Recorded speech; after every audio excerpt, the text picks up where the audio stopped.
तो राष्ट्रपति जो सबसे बड़े पद का आदमी है, उसके बारे में एक मंत्री का कहना कि राष्ट्रपति को हम कुछ नहीं समझते, ये समझ लीजिए राष्ट्रपति की अवमानना है। और इस बारे में पूरे विपक्ष को सरकार के मंत्री के खिलाफ संसद के दोनों सदनों में एक जो है अवमानना प्रस्ताव लाना चाहिए। हरदीप पुरी ने एक बड़ी बेहूदी सी बात कही। उन्होंने कहा राष्ट्रपति किसी सदन का सदस्य नहीं होता, इसलिए हम उसे नहीं बुला रहे। अध्याय 2 में लिखा है कि राष्ट्रपति संसद का अभिन्न अंग है। संसद में एक राजदंड लाकर लगाना का मतलब है कि हम राजशाही की प्रवृत्ति को लाना चाहते हैं। मोदी जी नहीं चाहते अनुसूचित जाति के आदमी को आगे बढ़ाऊं, इसलिए उस समय के राष्ट्रपति, उनका नाम लोग नाम भी भूल गए होंगे, उनको जो है उन्होंने संसद भवन की आधारशिला रखने के लिए नहीं बुलाया। नमस्कार, आदाब, हिंद वॉइस में आपका स्वागत है। मैं विक्रम, हमारे साथ हैं एडवोकेट रविंद्र कुमार जी। सर बहुत बहुत स्वागत है। सर आज भी मैं आपसे बात करूंगा नए संसद भवन सेंट्रल विस्ट हाउस के बारे में। जल्दी उद्घाटन होने वाला है। मोदी जी आज रात शायद लैंड करने वाले हैं। सुनने में आ रहा कि उनके वेलकम के लिए बस भर भर कर लोग जा रहे हैं वेलकम करने के लिए। दूसरी तरफ सेंट्रल विस्ट हाउस को लेकर विपक्ष के बड़े नेताओं ने बहुत कुछ कहा है और इसमें एक चीज निकलकर सामने ये भी आई है। एक चीज है सेंगोल, जिसे नेहरू जी को मिला था जब भी सत्ता पहले विस्थापित होती थी, दूसरे को जाती थी, तो वो चीज दी जाती थी। कहा जाता कि प्राचीन काल से या बहुत सारे अभी कई सौ साल से वो एक दूसरे को दिया जा रहा है। अभी वो प्रयागराज के किसी संग्रहालय में रखा हुआ है और लेकिन हम मोदी जी से इस सेंट्रल विस्टा में रखना चाहते हैं और विपक्ष कह रहा है कि इसका क्या मतलब है। तो ये पूरी कहानी क्या है सर? सेंट्रल विस्टा को लेकर विवाद शुरू हो गया और मीडिया भी उस पर लग गया है, तो मुझे बताएं ये कहानी है क्या? मैंने आपको आपके ही YouTube चैनल पर सबसे पहले कहा था कि इस संसद भवन को, जिसको कि मोदी जी कह रहे हैं कि सेंट्रल विस्टा है, जिसकी शक्ल जो है ताबूत की तरह है, इसमें वास्तु दोष है। मैंने आपको कहा था कि इस जो बिल्डिंग के इनॉग्रेशन के पहले और उसके बाद लगातार विवाद होंगे और संसद की मर्यादा को ये बिल्डिंग जो है क्षति पहुंचाएगी, क्योंकि ये बिल्डिंग वास्तु के हिसाब से खराब। पहले हिंदुस्तान की जो संसद है, जिसे सब लोग जानते हैं, पहचानते हैं, गोल इमारत में है और उस गोल इमारत को जो है भारत की संसद कहा जाता है और भारत की संसद ही भारत के लोकतंत्र का प्रतीक है।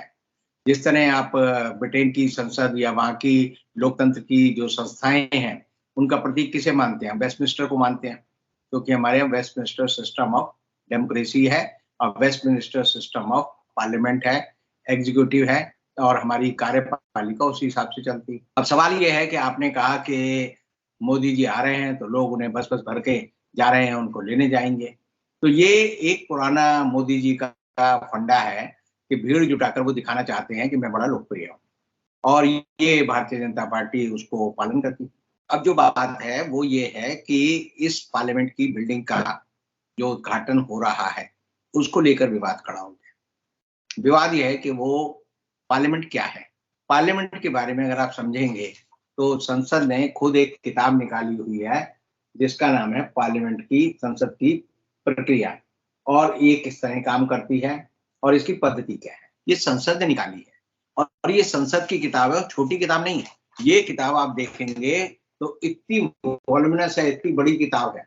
ये किताब बहुत बड़ी है, मोटी किताब है और इस किताब में किस तरह का राष्ट्रपति होता है, किस तरह संसद काम करती है, राष्ट्रपति की भूमिका क्या है, उसके बारे में लिखा है। अब आप देखेंगे जो सबसे बेहुदा बात है वो हमारे एक मंत्री हैं जो कि बड़े IAS ऑफिसर भी रहे हैं और इस समय जो है देश में वो जो है ऐसे मंत्री हैं जो कि जो हमारा शहरी विकास मंत्रालय है, जिनके निर्देशन में ये संसद भवन की बिल्डिंग बनी है या बन रही है और जो इसका इनॉग्रेशन होना है, जो इसके सब मुख्य कर्ता है, उन्होंने, हरदीप पुरी ने एक बड़ी बेहूदी सी बात कही। उन्होंने कहा राष्ट्रपति किसी सदन का सदस्य नहीं होता, इसलिए हम उसे नहीं बुला रहे। अब इसका मतलब यह है, या तो हरदीप पुरी जब IAS रहे, जब वो देश में सेक्रेटरी रहे, जब वो देश के केंद्रीय मंत्री हैं, जो नगर विकास या शहरी विकास मंत्रालय के प्रमुख हैं, उन्होंने पार्लियामेंट के बारे में कुछ नहीं पढ़ा है। वो एक अफसर ही है और एक तरह से वो संसद की अवमानना करते हैं, राष्ट्रपति की अवमानना करते हैं। अब हरदीप पुरी ने राष्ट्रपति की अवमानना की है कि वो ये कह रहे हैं कि राष्ट्रपति सदन का सदस्य नहीं होता, इसे नहीं बुला रहे, जबकि भारत के संविधान में लिखा है, अनुच्छेद 52 में लिखा है कि भारत का राष्ट्रपति होगा और 53 में लिखा है कि भारत की कार्यपालिका की समस्त शक्तियां उसके अंतर्गत होंगी। और ये जो संसद की मैंने बड़ी किताब दिखाई है, इसमें अध्याय 2 में लिखा है कि राष्ट्रपति संसद का अभिन्न अंग है। यद्यपि वह संसद के किसी भी सदन का सदस्य नहीं है, लेकिन राष्ट्रपति की शक्तियां तथा संसद के संबंध में उसकी स्थिति का वर्णन अध्याय 3 में किया गया है। और संसद द्विसदनीय विधानमंडल है, यानी 2 हाउस हैं उसके, और उसकी संरचना कैसे है? एक राष्ट्रपति होता है, एक राज्यसभा होती है और एक लोकसभा होती है। ये तीनों मिलकर संसद बनते हैं। और उस व्यक्ति को जो कि सर्वोच्च पद पर है, उसके बारे में हमारे मंत्री जी का कहना है कि वो संसद का सदस्य नहीं है, इसलिए हम उसे नहीं बुला रहे। अब भारत के संविधान में ही और भारत की जो पार्लियामेंट की जो किताब मैं दिखा रहा हूँ, इसमें राष्ट्रपति के बारे में क्या कहा है, वो जो है अगर आप पढ़ेंगे तो बी.आर. अम्बेडकर जो कि संविधान के निर्माता हैं, उन्होंने क्या कहा था राष्ट्रपति के बारे में? उन्होंने कहा है कि इस मसौदे के अनुसार हमारे प्रेसिडेंट का वही स्थान होगा जो अंग्रेजी विधान के अंतर्गत सम्राट का होता है। यानी जो ब्रिटेन के सम्राट का स्थान होता है, वही भारत के राष्ट्रपति का सर्वोच्च स्थान है। और आप जानते हैं, जो भी लोग देश में जानते हैं, भारत सरकार जो भी काम करती है वो राष्ट्रपति के ओर से करती है। जो भी अधिसूचना जारी होती है, जो भी टेंडर निकलता है, हर एक में क्या लिखता है कि राष्ट्रपति की तरफ से आ रही है। इसी तरह अगर किसी को क्षमादान देना है तो राष्ट्रपति अगर उसकी दया याचिका को स्वीकार करते हैं या अस्वीकार करते हैं, वो भी राष्ट्रपति के द्वारा ही कृत्य माना जाता है। तो राष्ट्रपति जो सबसे बड़े पद का आदमी है, उसके बारे में एक मंत्री का कहना कि राष्ट्रपति को हम कुछ नहीं समझते, ये समझ लीजिए राष्ट्रपति की अवमानना है। और इस बारे में पूरे विपक्ष को सरकार के मंत्री के खिलाफ संसद के दोनों सदनों में एक जो है अवमानना प्रस्ताव लाना चाहिए। और ये ब्रीच ऑफ प्रिविलेज का भी इशू है, और इसके लिए देश की जनता को भी खड़ा होना चाहिए कि ये कैसे अनपढ़ और मूर्ख लोग आ गए। अभी आपने एक बात की है कि सेंगोल की एक छड़ी होती है जिसे राजदंड बोलते हैं, और राजदंड होता था कि आपने देखा होगा पुराने जमाने में और अभी भी कि ब्रिटेन के जो नए युवराज बने हैं प्रिंस चार्ल्स, उनको जो है प्रिंस चार्ल्स जेम्स को जब अभी पद ग्रहण कराया गया तो उनको एक राजदंड दिया गया, उनको एक मुकुट पहनाया गया। मुकुट जो है और राजदंड जो है राज सत्ता का प्रतीक होता है। किसका? राज सत्ता का, लोकतंत्र का प्रतीक नहीं है।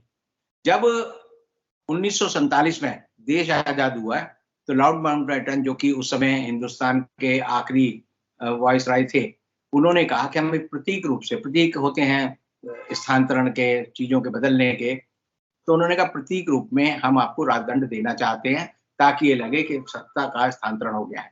1947 में देश एक नया देश बना, और उस समय जो है राजदंड जो है नेहरू जी को इसलिए दिया गया क्योंकि उस समय देश में वाइसराय तो माउंटबेटन ही को रहना था। तो ये नहीं हो सकता कि माउंटबेटन खुद ही लेके, माउंटबेटन जो हिंदुस्तान के पहले गवर्नर जनरल बने, उनका नाम बना, पद बना, लेकिन उनका जो है व्यक्तित्व तो एक ही था, तो ये नहीं हो सकता था कि वो ले ले।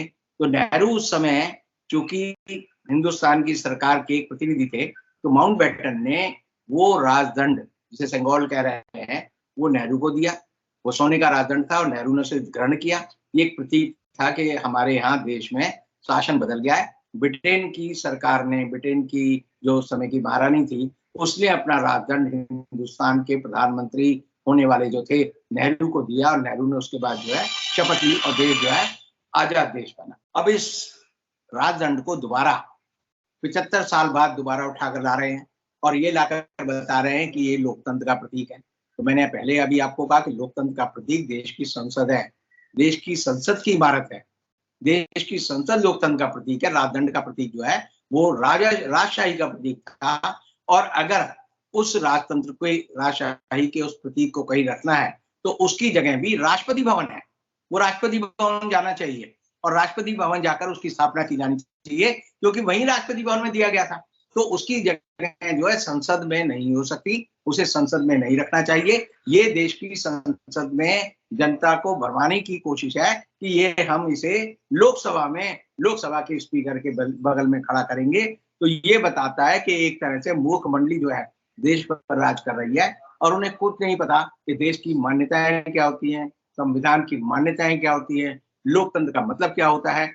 और मैंने जैसा अभी आपको कहा कि लोकतंत्र का मतलब जो है जो संसद है, और संसद में एक राजदंड लाकर लगाने का मतलब है कि हम राजशाही की प्रवृत्ति को लाना चाहते हैं और इस तरह की एक मनुस्मृति वाली बात या राजशक्ति वाली बात जो बातें करते हैं, ये लोग लोकतंत्र में कोई आस्था नहीं रखते। अब जब ये सवाल उठा कि भई हिंदुस्तान की इस नई भवन का उद्घाटन कौन करे, तो ये मोदी जी के बारे में मैंने कल भी कहा था कि एक फिल्म आई थी बढ़ती का नाम दाढ़ी, उसमें actor, director, producer, singer, musician act और सारे काम जो थे वो एक एक्टर था किशोर कुमार वो करते थे। तो मोदी जी भी अब हर जिस दिन से इसकी अवधारणा हुई कि नया संसद भवन होना चाहिए, मोदी जी ने इसका जो है आप देखिए भूमि पूजन किया, मोदी जी इसकी कंस्ट्रक्शन में जाते थे, मोदी जी ने ये सारी फोटोआं लगवाई, मोदी जी बीच-बीच में जाकर फोटो खिंचवाते हैं। उन्होंने यहाँ जो शेर का प्रतीक लगा पीछे, वो इस बिल्डिंग के ऊपर 3 शेरों की मूर्ति जो लगी, उसका उद्घाटन भी मोदी जी ने किया। तो मोदी जी हर चीज़ का उद्घाटन करते हैं और उनका मकसद ये है कि मैं राष्ट्रपति को किस तरह दूर रखूं। और राष्ट्रपति को क्यों दूर रखना चाहते हैं? राष्ट्रपति को इसलिए दूर रखना चाहते हैं कि पहले राष्ट्रपति जो थे, अब से पहले जब संसद भवन की नींव रखी गई, वो एक अनुसूचित जाति के थे। मोदी जी नहीं चाहते अनुसूचित जाति के आदमी को आगे बढ़ाऊं, इसलिए उस समय के राष्ट्रपति, उनका नाम लो ना लो, लोग नाम भी भूल गए होंगे, उनको जो है उन्होंने संसद भवन की आधारशिला रखने के लिए नहीं बुलाया। उसके बाद अब वाली जो राष्ट्रपति है वो महिला है और आदिवासी है, तो महिला विरोधी भी है मोदी जी और आदिवासी विरोधी भी है। ये समझ लीजिए आप, महिला विरोधी कैसे है? अपनी पत्नी को छोड़ रखा है। इसी तरह जो है उन्होंने आदिवासी विरोधी क्यों है? क्योंकि आदिवासियों के ऊपर ये सरकार गोलियां चलवाती है, उनकी संपत्ति और उनकी सारी चीजें अडानी और अंबानी को बेच देती है। तो ये नहीं चाहते कि कोई आदिवासी आए कोई महिला आए और इस संसद भवन में वो जो है इसकी जो इनॉग्रेशन है वो करे। और ना करने के पीछे जो है ये नए अजीबोगरीब जो तर्क देते हैं वो गलत है। विपक्ष के दलों ने सही बात पकड़ी है। उन्होंने कहा है कि राष्ट्रपति के द्वारा ही इसकी इनॉग्रेशन होनी चाहिए और उन्होंने कहा है कि हम इसका बायकॉट करेंगे। और बायकॉट करने की बात जो है वो एक सही बात है। अब जो है अब तक 19 दलों ने कहा है कि हम इसका बायकॉट करेंगे और बायकॉट करने का पर्पज एक ही है, वो ये है कि जनता को बताया जाए कि मोदी जी के मन में किस तरह एक अधिनायकवादी तत्व है जो किसी संस्था का आने वाले समय में नहीं, वर्तमान समय में भी और भूतकाल में भी 9 साल से लगातार जो है लोकतांत्रिक परंपराओं का, लोगों के सम्मान का किस तरह इस सरकार में हरण हो रहा है, क्षरण हो रहा है, ये लोगों को पता चलना चाहिए। अब जो संसद भवन के इस नई बिल्डिंग की जो स्थापना की जा रही है, जिसके लिए 862 करोड़ रुपए का खर्च किया गया है, जिसके लिए हम देखते हैं कि वो कहते हैं कि 888 जो सीटें हैं वो लोकसभा में होंगी और 384 सीटें जो राज्यसभा में होंगी। तो कुल मिलाकर जो है एक नई संसद भवन के बारे में मोदी जी की तरफ से उनके जो गुर्गे हैं वो ये कहते हैं कि अब जो है 2025 के बाद जब परिसीमन होगा सीमाओं का कि कैसे जो है एक पार्लियामेंट्री सीट या जो राज्यसभा की सीटों का विभाजन देश में किया जाए, इसलिए जो है 888 लोगों को बैठाने की बात हो रही है। लेकिन संसद की इस पूरी की पूरी अगर व्यवस्था में आप एक चीज देखेंगे तो एक चीज बड़ी गायब है। एक दर्शक दीर्घा होती है। दर्शक दीर्घा किसी भी हाउस में नहीं है। पहले बच्चे जाते थे, हम छोटे बच्चे थे तो स्कूल की तरफ से हम जाते थे और एक जमाने में तो संसद का ये हाल था कि मैं आपको बताऊं 74-75 तक इमरजेंसी लगने तक संसद के साथ जो है डीटीसी की बसें जाती थी और डीटीसी की बसें गुजरती थी और संसद के साथ आप वहां तक घूम सकते थे। फिर जो इमरजेंसी लगी तो संसद के परिकोट बनाया गया, चारों ओर बाउंड्री बना दी गई और अब तो संसद की तरफ मुंह करना भी एक तरह से जो है संसद की अवमानना है। सरकार कहेगी कि तुम नागरिक हो, संसद को क्यों देख रहे हो। अब इन सदनों में व्यक्ति के रूप में हम एक दर्शक के रूप में नहीं जा सकते। दुनिया की हर संसद में, दुनिया के हर हाउस में, मैं ब्रिटेन में भी गया, वहां पर मैंने देखा कि वहां पर लोगों के लिए विशेष दर्शक दीर्घा होती है। मैं कनाडा की पार्लियामेंट में गया, वहां भी मैंने पाया। मैंने जो है ये अमेरिका में भी पाया, मैं ऑस्ट्रेलिया गया, वहां की संसद में भी पाया। लेकिन संसद के इस भवन में दर्शक दीर्घा नहीं है। दर्शक दीर्घा का मतलब है सरकार जो है वो चाहती है कि पब्लिक को संसद के कामों से दूर रखा जाए और इसीलिए आप देखेंगे कि सबसे कम समय अगर संसद चली है तो मोदी जी के कार्यकाल में चली है। जितने घंटे ये संसद जो है नेहरू जी के टाइम चलती थी, हम देखते थे 5-5 दिन लोग भाषण देते थे। नाथ पेई का भाषण देख लो, आप डॉक्टर राम मनोहर लोहिया का का देख लो, ज्योतिर्मय बसु का भाषण देख लो, मधु लिमये के भाषण देख लो, घंटों और दिनों के हिसाब से भाषण होते थे। अब लोगों को 2-2 मिनट नहीं बोलने दिया जाता।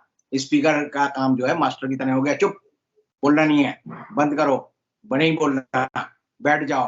तो इस तरह संसद को, जिसका नाम है धारा सभा, पहले धारा सभा बोलते थे हिंदुस्तान की आजादी से पहले। धारा सभा मतलब धारा प्रवाह बोलकर आप अपनी बात को एक दूसरे को समझा सकते हैं। अभी धारा सभा नहीं है, अब ये मन की बात वाली सभा है कि रेडियो के पीछे कोई आदमी बोलेगा, ना उसकी शक्ल दिखेगी, ना उसकी अकल दिखेगी, ना उसके भाव दिखेंगे, और जब चाहो वो बोलता रहेगा, जब चाहो आपका मन है उसको बंद कर दो। और इसीलिए मोदी जी ने जैसे कहा था कि भाई जो मेरी 100वीं मन की बात देखेगा उसका प्रमाण देना पड़ेगा। मोदी जी ने अच्छा किया कि ये नहीं कहा कि उसका सारांश लिख के देना पड़ेगा कि मोदी जी ने क्या क्या कहा, प्रमाण ही देना पड़ेगा। रेडियो के सामने मैं बैठा हुआ हूँ, बस उसकी फोटो खींच के भेजनी है। और आपने देखा होगा चंडीगढ़ में 36 लड़कियों को हॉस्टल से ना निकलने की सजा ये दी गई, 1 हफ्ते तक ना निकलने की, कि तुमने जब प्रूफ नहीं दिया कि तुमने मोदी जी की मन की बात सुनी है। तो ये मोदी जी की मन की बात की तरह ही, ये मोदी जी के मन की बात है कि संसद भवन के नए भवन का मैं उद्घाटन मैं ही करूंगा, राष्ट्रपति को यहाँ फटकने नहीं दूंगा। अब मजे की बात है, हमारा संसद 2 सदन का है, एक है राज्यसभा और एक है लोकसभा। लोकसभा के स्पीकर को तो बुलाया है, यानी मोदी जी ने बुलाया है। यानी संसद जो है उसका जो सबसे बड़ा कार्य अधिकारी होता है वो स्पीकर होता है। उसको, स्पीकर को मोदी जी को बुलाना चाहिए। मोदी जी ने स्पीकर को बुलाया है, और राज्यसभा का जो सभापति है उसको नहीं बुलाया कि भाई तू बाहर रहे, क्योंकि उपराष्ट्रपति को बुलाने से वो मोदी जी से पद में बड़ा है। तो मत में बड़ा होने के वैसे स्पीकर भी बड़ा है, लेकिन उसको नहीं, उसको बुलाकर उसको बता रहे हैं कि तू मेरे निर्देशन में काम करेगा। स्पीकर ने आज तक के इतिहास में प्रधानमंत्री के अंतर्गत कोई काम नहीं किया। चुनाव के बाद वो जो है सदन का सर्वोच्च अधिकारी होता है, लेकिन मोदी जी ने उसको क्या बना दिया, उसकी हैसियत बना दी चपड़ासी की। ओम बिरला को बुलाया चपड़ासी की तरह। और दूसरा जो सदन है, जो उपराष्ट्रपति है, उसको तो बुलाया ही नहीं। उसको इसलिए नहीं बुलाया कि उपराष्ट्रपति आएगा तो राष्ट्रपति का जिक्र आ जाएगा, याद आ जाएगी, तो राष्ट्रपति को भी नहीं बुलाया। तो ये सदन में जो ये इनॉग्रेशन हो रहा है, ये देश के लोकतंत्र का अपमान है। देश की राष्ट्रपति, जो महिला राष्ट्रपति है पहली, और जो आदिवासी महिला राष्ट्रपति है, उसका अपमान है। और ये संसद की परंपराओं का अपमान है। और जो मैंने कहा सेंगोल जो ला रहे हैं कि हम ये बहुत बड़ा काम कर रहे हैं, वो सेंगोल भी गलत जगह लगा रहे हैं। वो जो लगना चाहिए राष्ट्रपति भवन में, जहाँ अशोका हॉल में राष्ट्रपति बैठता है या राष्ट्रपति अभी मुर्मू बैठती हैं, वहां लगना चाहिए। वहां की जगह कहाँ लगा रहे हैं, पार्लियामेंट में लगा रहे हैं। तो एक समझिए बेवकूफों के हाथ में देश की पूरी सत्ता, देश बेवकूफों के हाथ में देश का पूरा नियंत्रण है। वो जो चाहे करते हैं। जैसे होता है ना, बंदरों की तरह एक फौज आ गई और वो जो है लकड़ी का, आपने देखा होगा ये पुरानी कहानी हम पढ़ते थे, एक बहुत बड़ा शहतीर था, तो उसको बड़ा ही चीर रहे थे, चीरते चीरते दोपहर हो गए, उन्होंने खाना खा लेते हैं, तो उन्होंने गिटक लगाई और उसको आड़ लगा के जो चले गए। तो बंदर आया, उत्पात करना था, उन्होंने कहा इधर उछल कूद की, फिर उन्होंने कहा इसको निकाल दो, तो उन्होंने गठक निकाल दी। तो जो बंदरों का राजा था उसकी पूंछ उसमें फंस गई, तो वो चीखता रहा, चिल्लाता रहा। तो ये जो चिल्लपो ये लोग करते हैं, वो उसी बंदर की याद दिलाती है कि ये बिना काम के काम करते हैं। इन्होंने संसदीय परंपराओं की हत्या करने का जो दिन है वो 28 मई होगा, जिस दिन हम देखेंगे कि देश में संसदीय गरिमाओं का, जो मैंने किताब दिखाई, संसदीय पद्धति और संसदीय तरह का परंपरा, उसका अपमान कर रहे हैं। इनको ये किताब जो है सबको दोबारा पढ़नी चाहिए। सारे सांसदों के पास होती है, ये लोकसभा वालों के पास भी होती है, राज्यसभा वालों के पास भी होती है, सबको पढ़ना चाहिए, तब इनको अक्ल आएगी कि हमें किस तरह चलाना है। अन्यथा मैं कहूंगा कि अभी जो हो रहा है वो मूर्खों द्वारा देश की संसद को चलाया जा रहा है। ये संसद की अवमानना है, भारत के राष्ट्रपति की अवमानना है, भारत के उपराष्ट्रपति की अवमानना है। और इस अवमानना की वजह से देश की जनता को इन्हें जरूर दंड देना चाहिए। कैसे अनपढ़ जाहिल लोग जो है हमारे सिरमौर बन गए।